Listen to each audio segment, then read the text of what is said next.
Peringatan waspada adanya ancaman pedofil di game online berawal dari tweet atau utas dari akun @olava di media sosial X atau sebelumnya bernama Twitter. Dalam utasnya, Fafa mengungkapkan bahwa seorang bocah perempuan kelas 6 SD berusia 12 tahun menjadi korban pelecehan seksual dari seorang pria berusia 20 tahun yang dikenalnya melalui permainan daring Mobile Legends. Modus pelaku dengan melakukan love bombing. Setiap hari korban yang masih bocah dipuja-puji, dimanipulasi hingga dipaksa untuk melakukan perbuatan yang melecehkan. Jika korban tidak menuruti permintaan pelaku, pelaku mengancam akan meninggalkannya atau bahkan nekat bunuh diri.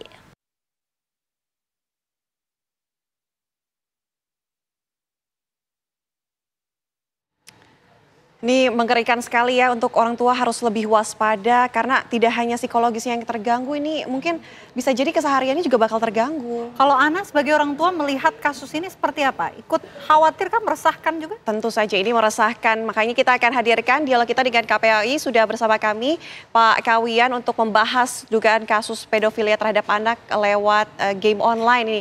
Pak Kawian tentunya sudah memperhatikan kasus seperti ini tidak hanya dua kali terjadi, tapi yang saat ini sedang mungkin menjadi perhatian masyarakat adalah kasus pedofilia melalui chat. Untung saja ini berbeda pulau begitu anak dan juga pedofilnya. Ini Anda melihatnya seperti apa dari KPAI?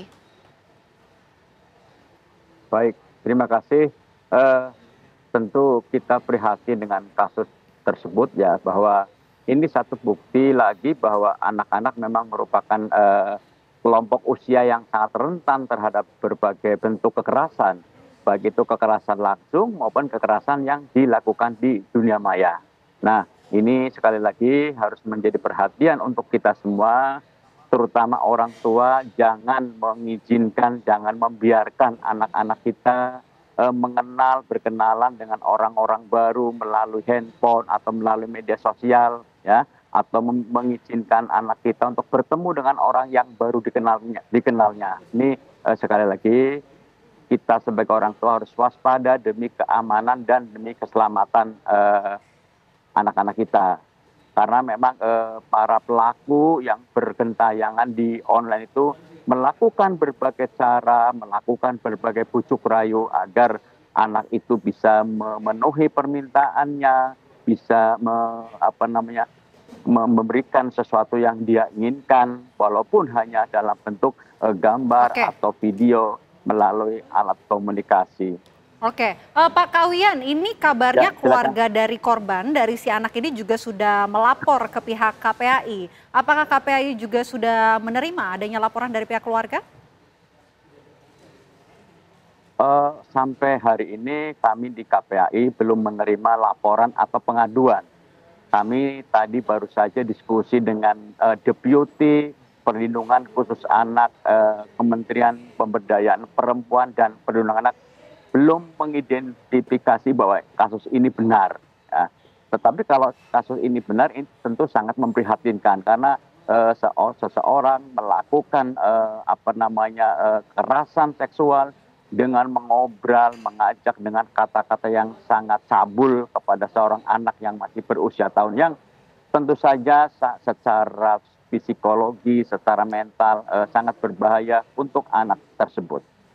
Jadi sekali lagi, pihak tersebut belum dilaporkan atau diadukan ke Komisi Perlindungan Anak Indonesia. Oke. Pak Kawian, untuk KPAI sendiri adakah daftar untuk game yang mungkin berbahaya bagi anak-anak, apalagi yang online ini ya Pak, yang mungkin bisa bercengkrama dengan orang lain via online chat ataupun bertukar suara seperti telepon begitu, adakah daftarnya Pak dari KPAI? Memang harus diakui bahwa game online sering menjadi pintu masuk bagi kasus kejahatan, baik itu kejahatan fisik maupun kejahatan seksual yang dilakukan terhadap anak. Seperti kasus yang di bandara ya, bahwa 12 anak menjadi korban kekerasan seksual dan juga pornografi, itu berawal dari perkenalan mereka di game online, kemudian mereka 8 anak itu menjadi korban kekerasan. Dan kalau kasus yang dilaporkan ke KPI, kasus kekerasan yang melalui online itu menempati urutan kelima. Yang pertama adalah kekerasan seksual, yang kedua adalah kekerasan fisik dan sebagainya, dan yang kelima adalah kekerasan yang dilakukan melalui online atau kekerasan anak di ranah daring. Oke, tapi ada berapa sih Pak laporan yang sudah diterima oleh KPAI mengenai kasus pelecehan seksual khususnya terhadap anak melalui game online?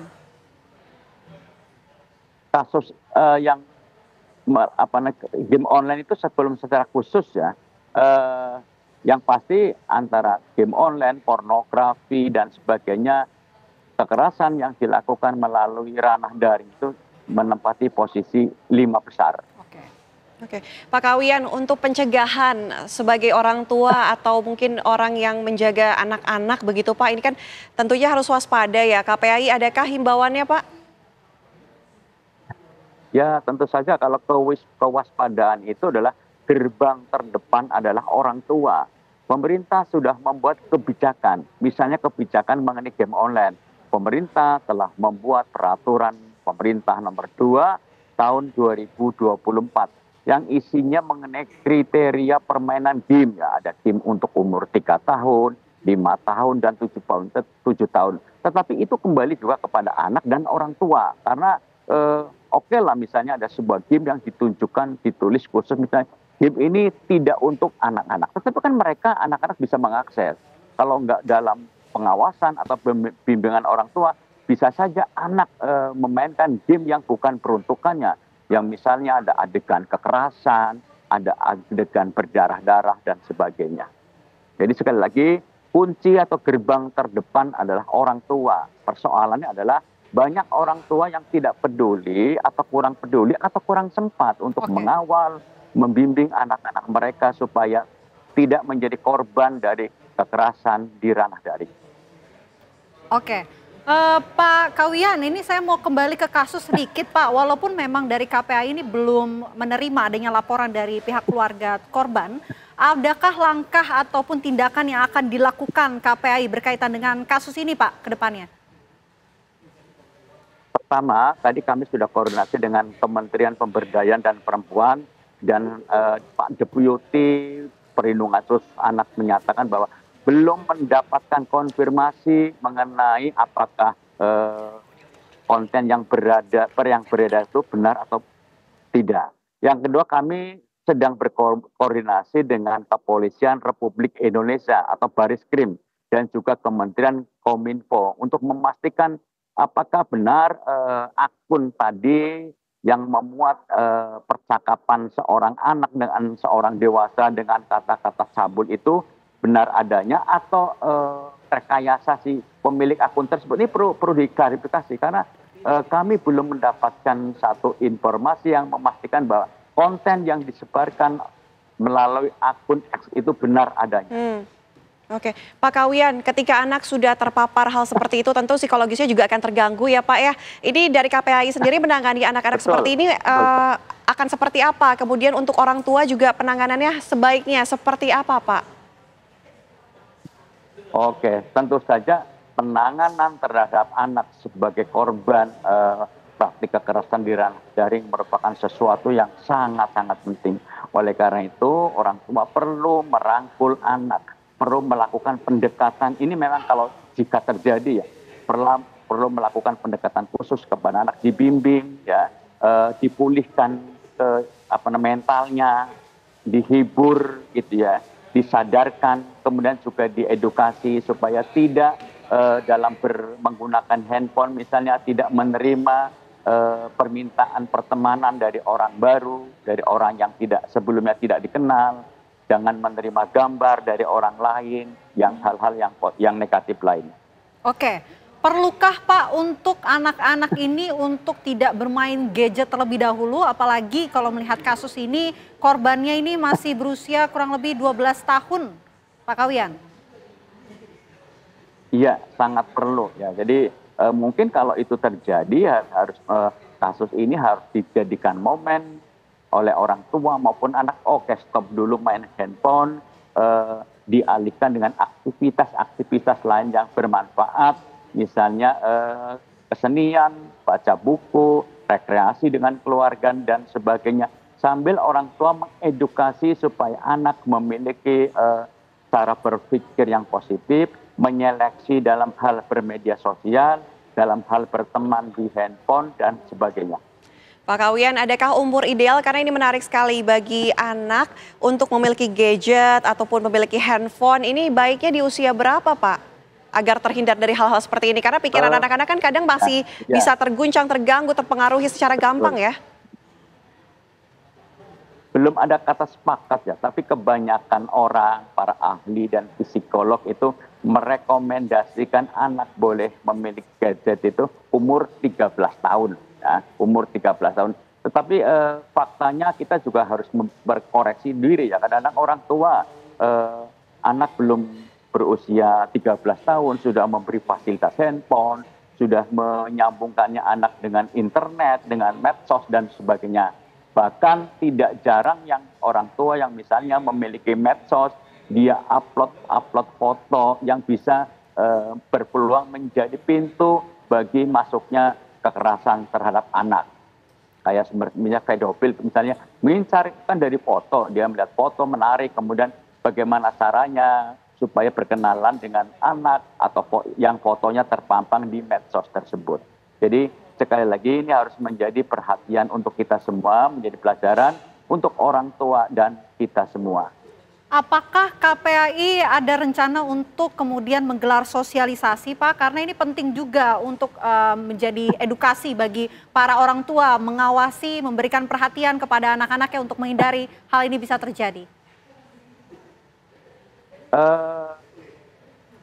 Sosialisasi sebenarnya bukan merupakan tusi dari KPAI, tetapi KPAI adalah bertugas melakukan pengawasan bagaimana agar seluruh kebijakan termasuk perlindungan anak di ranah daring itu bisa berjalan dengan sebaik-baiknya.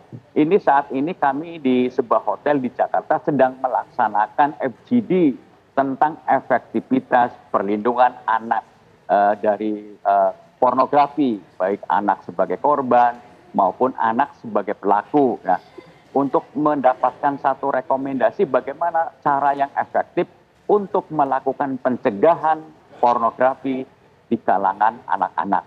Nah, kaitannya dengan sosialisasi memang penting sekali, dan sosialisasi itu perlu juga ditujukan kepada para orang tua. Bagaimana biar orang tuanya bijak dalam melindungi anak-anaknya kaitannya dengan media sosial, handphone, digital, dan sebagainya. Oke, Pak Kawian, ini ketika menyangkut anak, tentu orang tuanya juga disoroti, Pak. Dan mungkin perasaannya juga akan terganggu juga ya, Pak, ketika sang anak ini sudah terpapar hal-hal seperti itu, kemudian dilecehkan walaupun secara media sosial, tapi kan tentu psikisnya terganggu juga ya, Pak. Ini orang tua yang melihat anaknya seperti itu. Adakah konseling untuk orang tuanya, Pak? Atau baiknya seperti apa? Apa yang dilakukan orang tuanya? Sebaiknya orang tua konsultasi ke psikolog ya, untuk karena juga orang tua kan juga perlu mendapatkan nasihat, solusi, terapi, bagaimana agar orang tua tersebut dan anak itu bisa menghadapi masalah ini dengan baiknya. Oke. Untuk anak-anak sendiri, Pak, apalagi seperti korban yang kemudian ini memang sudah terjadilah kasus seperti ini. Apa yang bisa dilakukan untuk kembali memberikan kepercayaan diri kepada anak, kemudian agar anak ini juga tidak terpapar ke hal-hal yang negatif?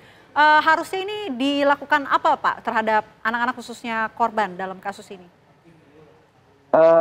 Kepada anak korban perlu segera dilakukan terapi healing biar rasa percaya dirinya pulih ya, biar dia rasa riangnya juga kembali, biar optimismenya dia tumbuh.